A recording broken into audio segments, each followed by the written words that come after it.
දරුවව වඩාගෙන මගේ අම්මට රිදුනද කියලා අම්මා දරුවගෙන් අහනවා. දරුවා අම්මටත් අම්මා කියනවා, අම්මා දරුවටත් අම්මා කියනවා. දරුවා අම්මට අම්මා කියන්නේ නෑකමට. අම්මා දරුවට අම්මා කියන්නේ ආදරයට. අපේම අම්මා හැරුණු විට තාත් අම්මලා ಜಾති ඉන්නවා. නෑදෑයන් අතර ලොකු අම්මා, ආච්චි අම්මා, පුංචි අම්මා, නැන්දම්මා, කුඩම්මා. දෙවියන් අතර පතිනි අම්මා, කාලි අම්මා, ඒ වගේම උපාසික අම්මා, සිල් අම්මා. ගෙදර උදව්වට ඉන්න අම්මලා කුස්සි අම්මා, ආයා අම්මා. එළවලු විකුණන අම්මලාට වට්ටි අම්මා නැත්නම් එළවලු අම්මා කියලා කියනවා. ඒ විතරක් නෙමෙයි, රෝහල් වල වින්නඹු අම්මලාත් වාට්ටු අම්මලාත් ඉන්නවා. අපිට උගන්වන ගුරුතුමියන්ටත් ගුරුමෑණියෝ කියලාත් කියනවා.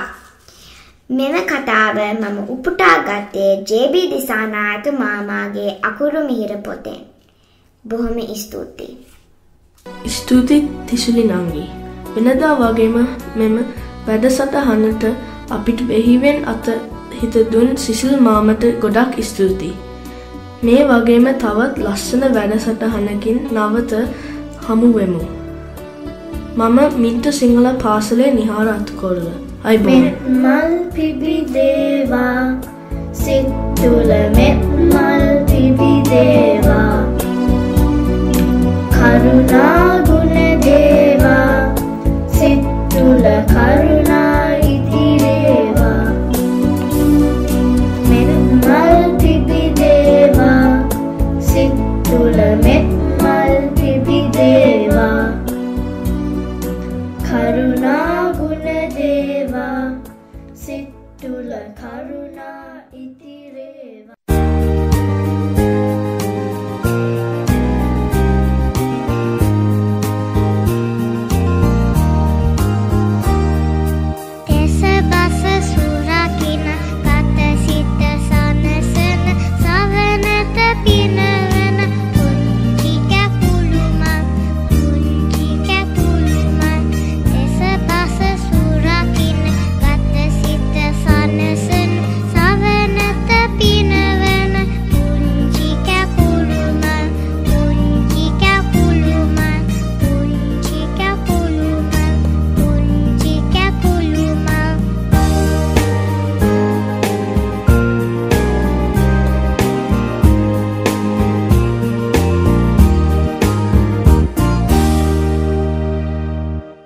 සිඩ්නි නුවර මින්ටෝ සිංහල පාසලේ පුංචි දූ දරුවන්ගේ හපංකම් වලටයි ඔබ ඒ සවන් දුන්නේ.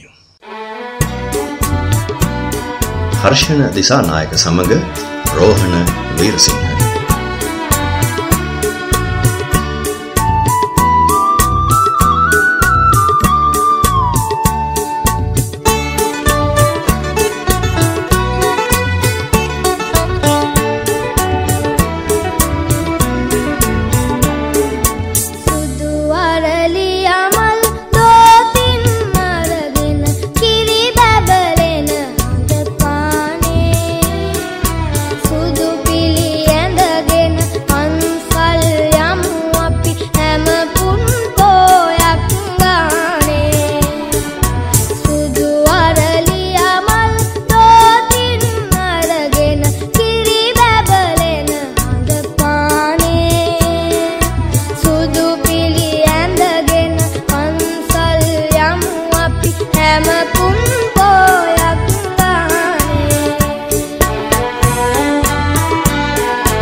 සිලි සිලි නද දෙන බෝපත් අතරින් හඳ මාමයි නැහෙන්නේ ඇයි මගේ පුතුනි හැම පුන් පෝයම සතුටින් පන්සල් එන්නේ බෝපත් අතරින් හඳ හිනෙනකොට බලාන ඉන්නට ආසයි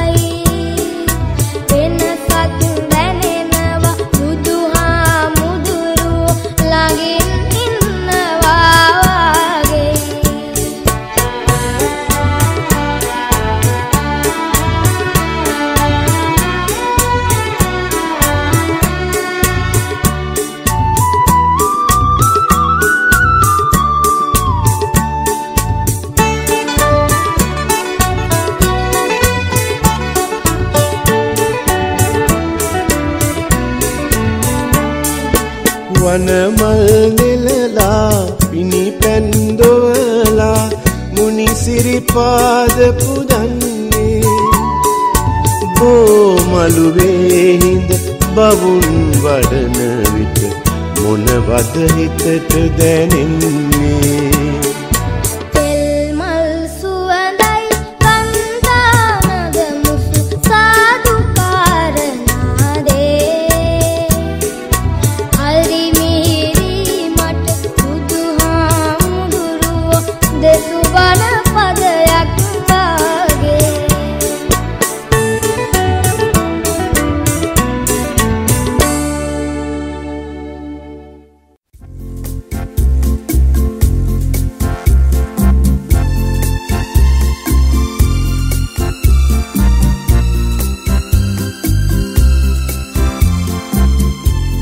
ජීවිතයේ එදිනෙදා පැන නගින සෞඛ්‍ය කටයුතු පිළිබඳ එහෙම නැත්නම් සෞඛ්‍ය ගැටලු පිළිබඳ රන්සර අසන්නන් වෙනුවෙන් කතා කරන්න අපි අද රන්සර මැදිරියට ආරාධනා කළා Sonic Health Plus වෛද්‍ය ආයතනයේ වෘත්තීය වෛද්‍ය විද්‍යාව පිළිබඳ ජ්‍යෙෂ්ඨ වෛද්‍යාචාර්ය සුගීෂ් පතිරණ මහත්මයා.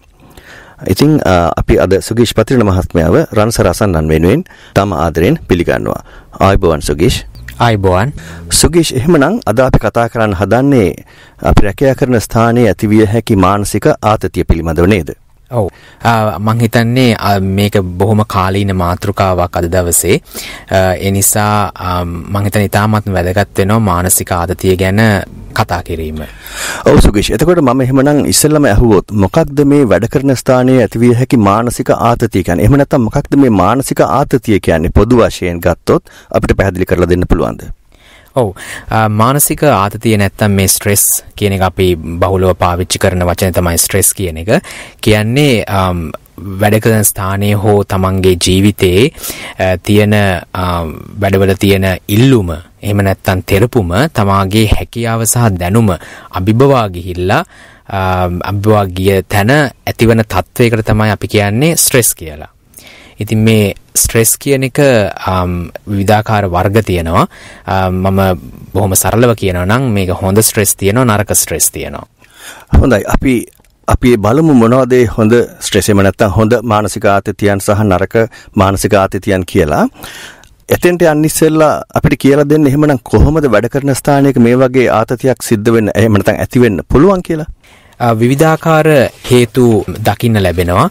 විශේෂයෙන්ම මේ කාලේ බොහෝ සේවාස්ථාන මම දකින විදිහට අවධානය යොමු කරන්නේ ප්‍රතිඵල ලැබීම සඳහා වැඩිපුර මිනිසුන් ඒ වැඩ සේවාස්ථානයේ වැඩ කරන අයගේ සුබ සාධනයට වඩා ඉතින් ඒ වගේම බොහෝ දුරට දකින්න ලැබෙනවා අද දවසේ මේ හේතුව නිසාම වැඩ කරන තැන්වල සේවය කරන අයව සේවයෙන් පහ කිරීම දකින්න ලැබෙනවා. නිතර ඒ වගේම හිටපු ගමන්ම අපි ඒකට කියන රිඩන්ඩන්සි කියලා. ඉතින් මම හිතන්නේ ඒගොල්ලෝ ඒකෙන් බලාපොරොත්තු වෙන්නේ බොහොම සුළු පිරිසක් යොදාගෙන වැඩි කටයුතු ප්‍රමාණයක් කර ගැනීම. ඒ කියන්නේ අඩුම වියදමකින් වැඩිම ලාභයක් ලබා ගැනීමේ නූතන ආර්ථික ක්‍රමය නිසා වෙන්න පුළුවන්ද මේක ඇති වෙන්නේ?